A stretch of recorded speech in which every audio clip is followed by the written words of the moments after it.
This video is intended to be an introduction or discovery to solving radical equations.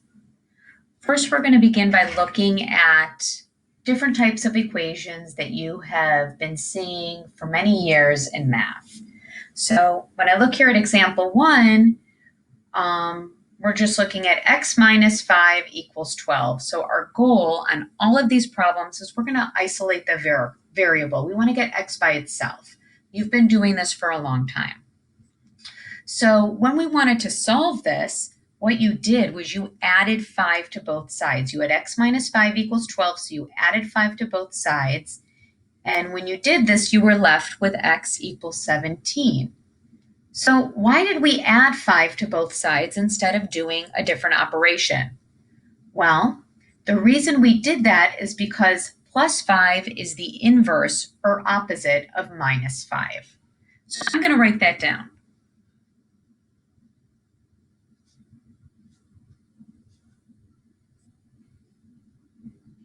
It's the opposite of minus 5. So we know that we can undo an operation if we do the opposite.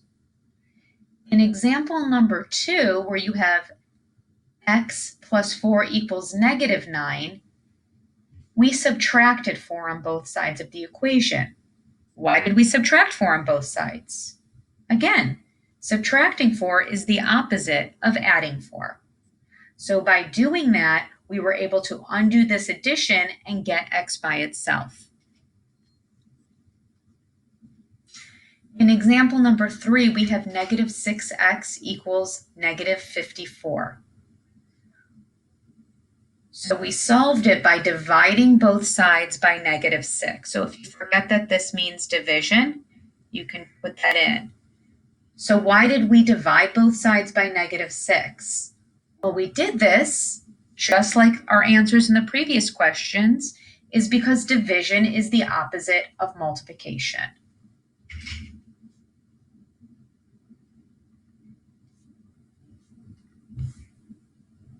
And if you didn't fill in here, the reason we did subtraction is because subtraction is the opposite of addition. So we're always doing the opposite. We can actually ignore example 4.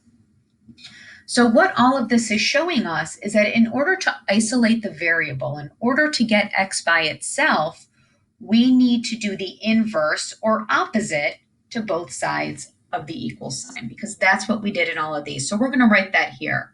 In order to isolate the variable, we must do the inverse, which is the opposite,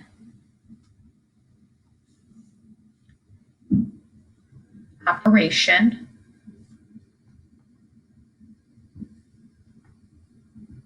oh, I think I'm spelling that wrong, operation.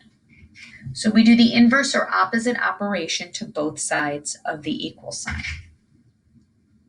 So we've been doing this for years, again, with addition, subtraction, multiplication, and division.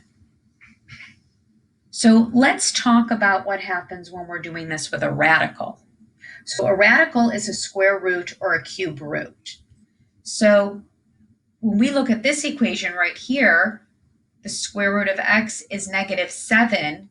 We take both sides of the equation to the second power. We're squaring both sides. And when we do that, we're left with x equals 49. So why did we do that? Well, let's look at the calculator. If you look where the radical is, you'll notice it's by the x squared button. Those guys actually go together because they are inverses or opposites. So just like we divided to undo multiplication, we will square to undo square root. So we're going to square to undo square root. And again, this is the square root. They're opposites.